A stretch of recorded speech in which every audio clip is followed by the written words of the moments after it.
വേദനിപ്പിക്കുന്നതാണ്. അതിൽ അലംഭാവമുണ്ടായി എന്ന് ഉച്ചയ്ക്ക് എന്നോട് പറഞ്ഞപ്പോഴും ഞാൻ അതിനെ സംബന്ധിച്ച് എന്താണ് ഒരു ചേരിതിരിവും ഉണ്ടാകരുത് എന്ന് വിചാരിച്ച്, അങ്ങനെ ഉണ്ടെങ്കിൽ അത് കേരള സർക്കാരിന്റെ അധീനതയിലുള്ള ഒരു വിഷയമാണ്, അവരത് അന്വേഷിക്കട്ടെ എന്ന് മാത്രമാണ് പറഞ്ഞു. പക്ഷേ അലംഭാവത്തെ സംബന്ധിച്ച് ഇന്നലെ രാത്രിയൊക്കെ ആവുമ്പോഴേക്കും പുതിയ കഥകളൊക്കെയാണ് വരുന്നത്. അങ്ങനെ ഉണ്ടെങ്കിൽ വലിയ അനീതി തന്നെയാണ് ഇത്. ഇനി ആവർത്തിക്കരുത് എന്ന് പറയുന്ന ആപ്തവാക്യം ഇനിയും നമുക്ക് പറഞ്ഞുകൊണ്ടേയിരിക്കാൻ മാത്രമേ സാധിക്കുന്നുള്ളൂ എന്നാണ് ഓരോ എപ്പിസോഡ് കഴിയുമ്പോഴും തെളിഞ്ഞുകൊണ്ടിരിക്കുന്നത്. ഇത് ഞാൻ ഇന്നലെ രാത്രി അന്വേഷണത്തിൽ നിന്ന് മനസ്സിലാക്കിയത് തീർത്തും അലംഭാവം കൊണ്ട് തന്നെയാണ്, ഇത് വിളിച്ചു വരുത്തിയതാണ് എന്ന് തന്നെയാണ് ഞാൻ മനസ്സിലാക്കുന്നത്. തീർച്ചയായിട്ടും മുഖ്യമന്ത്രി അതിനു വേണ്ടുന്ന നടപടികൾ ഉടനെ കൈക്കൊള്ളും എന്ന് തന്നെയാണ് എന്റെ വിശ്വാസം.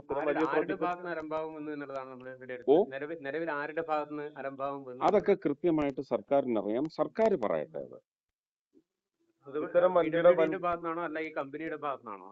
അതാണ് പറഞ്ഞത്, അത് സർക്കാർ വിലയിരുത്തട്ടെ. ഞാൻ അതിന്റെ ഭാഗവാക്കല്ലല്ലോ.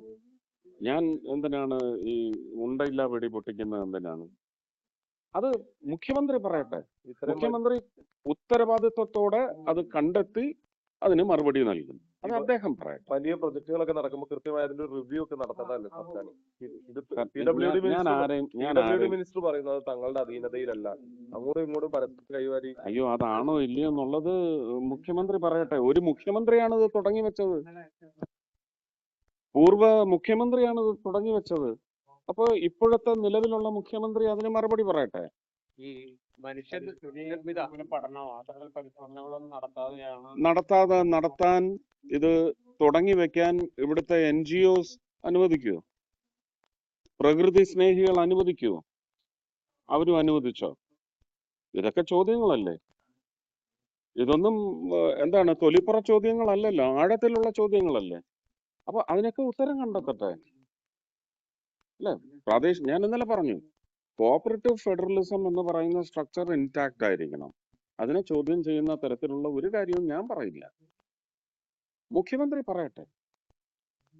മുഖ്യമന്ത്രി അല്ലേ ഇത് നടക്കുന്നത് കേരളത്തിലുമാണ്, വയനാട്ടിലുമാണ് അല്ലേ. വയനാടിന്റെ ഒരു ഡെലിക്കറ്റ് സിറ്റുവേഷൻ, സോയിൽ സ്ട്രക്ചർ, ഇതിനെ സംബന്ധിച്ചൊക്കെ 2021 ഘോരം രാജ്യസഭയിൽ വിളിച്ചു പറഞ്ഞതല്ലേ. അതിനു മുമ്പ് എത്ര പേർ അതിനെക്കുറിച്ച് പറഞ്ഞു? അതിനുശേഷം ഒരു നടപടി ഉണ്ടായതും ഏതാണ്ട് 1800ഓളം അനധികൃത കെട്ടിട നിർമ്മാണങ്ങൾ ഉണ്ടായതിനെ സംബന്ധിച്ച് ഫയലടക്കം കേന്ദ്ര പരിസ്ഥിതി മന്ത്രാലയത്തിന് കൊടുത്തതിന്റെ നടപടികൾ അവിടെ തുടങ്ങിക്കഴിഞ്ഞു. അതിനെയും എതിർത്ത് വരുന്നവരുണ്ട്. അപ്പോൾ അത് സ്റ്റേറ്റിന്റെ ഉത്തരവാദിത്വമാണ്. അത് കേരളത്തിൽ അത് നടപ്പിലാക്കുക എന്നുള്ളത്, അത് അന്നത്തെ മുഖ്യമന്ത്രി അത് ചെയ്തോ ഇല്ലയോ എന്നുള്ളത് പരിശോധിക്കുക.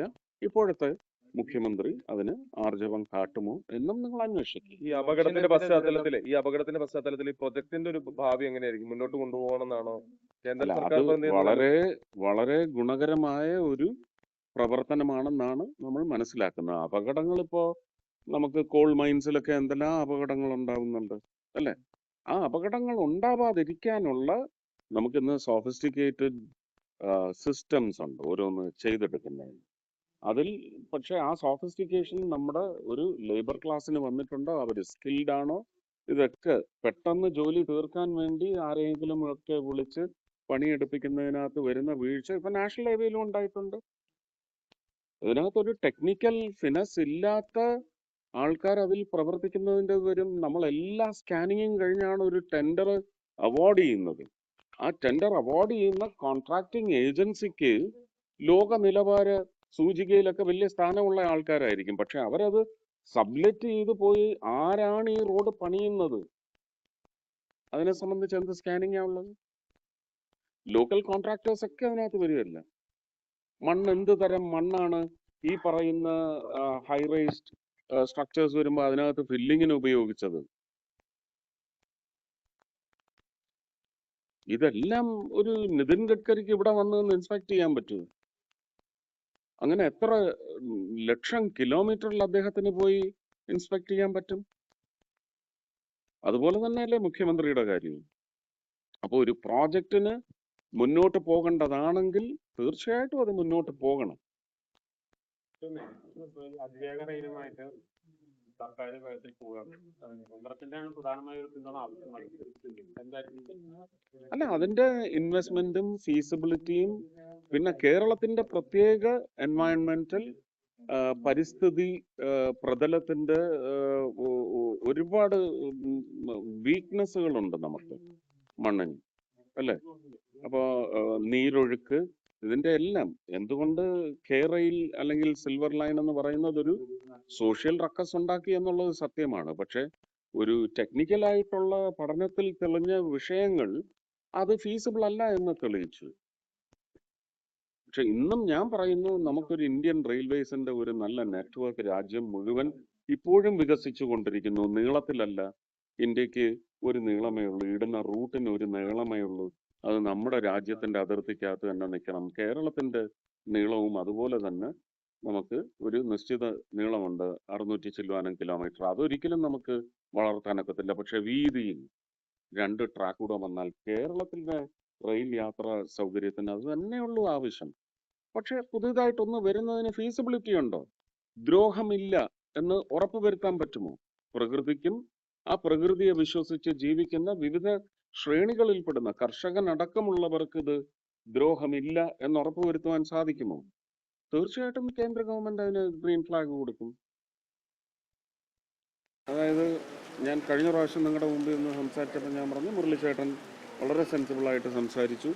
5 ജില്ലകളിൽ ഇതിന് ഇടം കണ്ട് എത്തിക്കൊടുക്കാമെന്ന് പറഞ്ഞു. പക്ഷേ അദ്ദേഹം പറഞ്ഞതല്ല എന്നാണ് പറയുന്നത്. ലിസ്റ്റ് വന്നപ്പോൾ തൃശ്ശൂർ മാത്രം ഒഴിവാക്കി 4 ജില്ലകൾ വന്നു. അതിൽ ആലപ്പുഴ വന്നു എന്നുള്ളത് നല്ലത് തന്നെ. ആലപ്പുഴ എന്ന് പറയുന്നത് എൻ്റെ 2014 നിലപാടാണ് എന്ന് ഞാൻ വ്യക്തമായി പറഞ്ഞു.